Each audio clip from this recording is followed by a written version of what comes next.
सेवा करने वाले व्यक्ति को अपनी वाणी पर संयम अवश्य रखना चाहिए। वही व्यक्ति सेवा कर सकता है। 1000 गाली कोई एक सांस में दे दे और आप शांत भाव से मुस्कुरा कर उसे सुन सकें और उस गाली देने वाले की भी सेवा आप उसी प्रेम से कर सकें, तो आप सेवा कर सकते हैं, अन्यथा आप सेवा नहीं कर सकते। और ऐसी सेवा का उदाहरण आपको देखना हो, समझना हो, तो आप सद्गुरु चरितामृतम पढ़ें। कैसे कैसे सिर फिरे लोगों की सेवा पूज्य गुरुदेव भगवान ने की और सब कुछ सह करके सेवा की।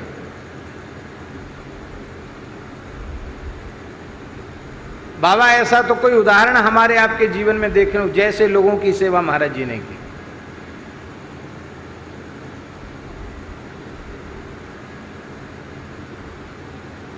श्री हरेराम बाबा सिद्ध पुरुष थे, पर अंतिम क्षण में उनका कुछ ऐसा ही हो गया था, परमहंस जैसे हो गए थे, खूब गालियां देते थे। और उन गालियों में महाराज जी को भी कम गाली नहीं देते थे, बहुत बुरी बुरी गाली देते थे। और महाराज जी मुस्कुराते हुए उनके लघुशंका का डिब्बा, लघुशंका फेंकना, फिर उस डिब्बे को बढ़िया से धोना, उनके कफ की थाली को हाथ से बिना घृणा के बहुत साफ करके स्वच्छ करना, उनके मलमूत्र में सने हुए वस्त्रों को भी स्नेहपूर्वक धोना और खूब गाली खाकर मुस्कुराकर उनसे बात करना, ये मैंने अपनी आंखों से देखा।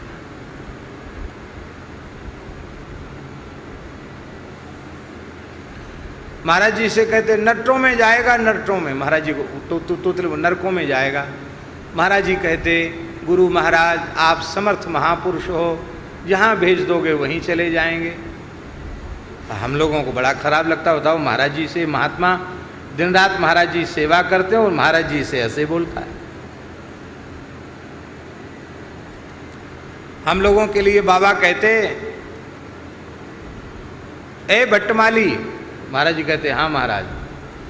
तो हम लोगों के लिए कहते बाबा, तोतली भाषा में बोलते थे, इन डुंडों को हमारे लिए पाल रखा है, इन गुंडों को हमारे लिए पाल रखा है, भगाओ इनको सबको यहाँ से, ये सब गुंडे हैं।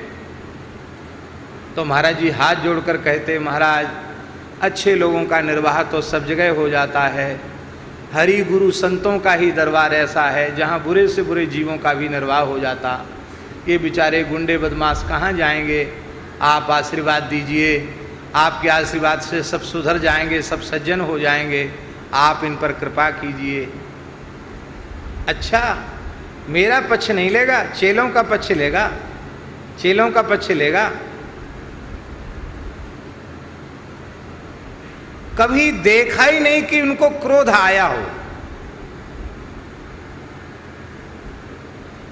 हम लोग जो है क्रुद्ध हो जाते थे, कहाँ तक सुने। महाराज जी को कभी क्षोभ उत्पन्न नहीं होगा।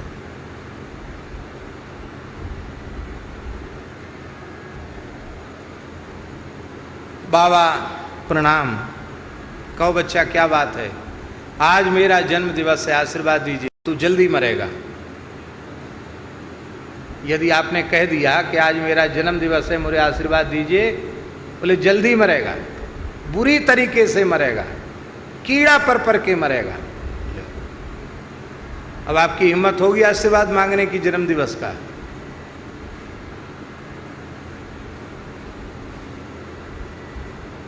एक दिन हमने महाराज जी से बोला कि महाराज जी बाबा की सेवा से तो मन भर गया। क्यों? बोले जैसे ही सवेरे उनको स्नान कराने जाते कहते तेरा नाश हो। तो बताओ नाश हो तो काहे को उनकी सेवा करें जब नाश ही कर रहे हैं बैठे बैठे, तो सेवा उनकी क्यों की जाए। कूल्हा टूट गया था, कोई काम उनसे बनता नहीं था, उनको खिसका करके शौचालय में ले जाना, स्नान कराना, लंगोटी बदलना और वो मल भी हाथ से साफ करना पड़ता था। वो हाथ नहीं लगा पाते थे, घुमा नहीं पाते थे पीछे हाथ। महाराज जी बोले पंडित जी तुम नाश शब्द का अर्थ नहीं समझते हो, इसलिए तुम्हारे मन में क्रोध उत्पन्न हो जाता है। नाश माने क्या है महाराज जी? बोले देखो तुलसीदास जी ने लिखा है ताते नाश न होय जीव कर भेद भगति बाढ़े विहंगवर। तो नाश माने कैवल्य मोक्ष होता है। बाबा कहते हैं तुमको नित्य गोलोक में जाकर भगवान की सेवा मिले, तुम्हारा कैवल्य मोक्ष न हो।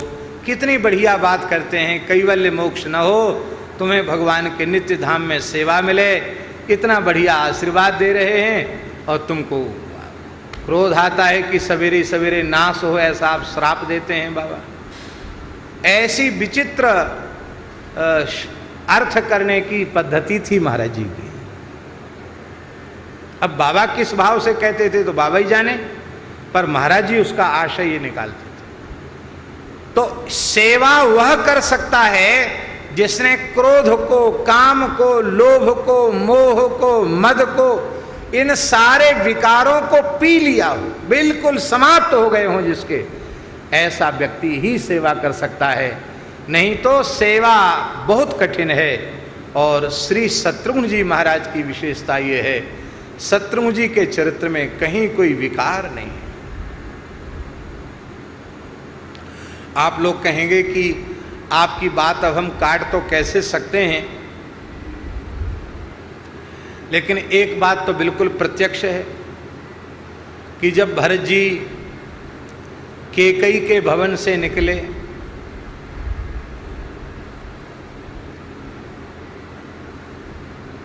कौशल्या जी के यहाँ गए और कौशल्या जी को सांत्वना देकर जब आए तो रज्जुबद्धेव वानरी, कुब्जा, मंथरा, वो बढ़िया सुंदर श्रृंगार करके कुबड़ी, बढ़िया दो दो छुटीला डाले और खूब बढ़िया घघरा उघरा पहने और वो ठुमुक ठुमुक करके आ रही थी। क्योंकि वाल्मीकि रामायण में लिखा है कि केकई माता ने उसको आश्वासन दिया था कि भरत जी गद्दी पर बैठे नहीं कि लेपेश्यामि ते स्थगु, स्थगु माने होता है कुवड़, तेरे कुवड़ का विधिवत पूजन होगा, केकई माता ने कहा था। बढ़िया चौक पुरा करके और बस सुंदर जैसे पूजन में कलश वलश रखे जाते सब रख के औंधा लिटा करके तेरे कुवड़ पर पंचामृत पंचगव्य से स्नान करा के बढ़िया खूब चंदन लगा करके और हीरे जवाहरात की मालाएं पहना करके धूप दीप आरती सब तेरे कुवड़ की जाएगी। क्यों? बोले हम तो अब तक इसे कुवड़ समझते थे, सारी विद्याएं सारी चतुराइयां इसी कुवड़ में भरी हैं।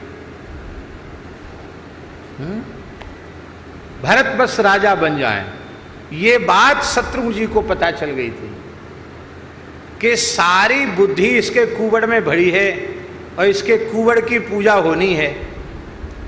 तो शत्रुघ्न जी ने सोचा कि पूजा तो होनी ही है, लेकिन जैसा देवता हो पूजा भी वैसी ही होनी चाहिए। ये कुवड़ जो देवता है, इस कुवड़ देवता की पूजा गंध अक्षत पुष्प आदि से नहीं होनी चाहिए, क्योंकि इसी में सारी कुटिलता भरी है। ये फूट जाएगा तो शायद ये भी ठीक हो जाएगी, और ये ठीक हो जाएगी तो माता केकई भी ठीक हो जाएंगी, और ठीक हो जाएगा तो सब कुछ ठीक हो जाएगा। इसलिए कुवड़ी पर लात का प्रहार करना भी वो कोई ईर्ष्या या द्वेष के कारण नहीं था। भरत जी की पीड़ा को देखकर शत्रुघ्न जी व्यथित थे और कुवड़ को भी फोड़ करके कुबरी को शुद्ध करना चाहते थे, उसकी बुद्धि को शुद्ध करना चाहते थे, उसके दोष को मिटाकर उसको ठीक करना चाहते थे। इसलिए वह भी क्रोध के जैसी लीला दिखाई पड़ने पर भी क्रोध नहीं है, क्योंकि उसे क्रोध हम तब मानेंगे जब एक बार कुवड़ में लात मारने के बाद फिर शत्रुघ्न जी महाराज ने 14 वर्ष में एक बार भी कभी मंथरा की मान मर्यादा और मंथरा की सेवा में कभी कोई कमी की हो, ऐसा कहीं कोई उदाहरण प्राप्त नहीं होता।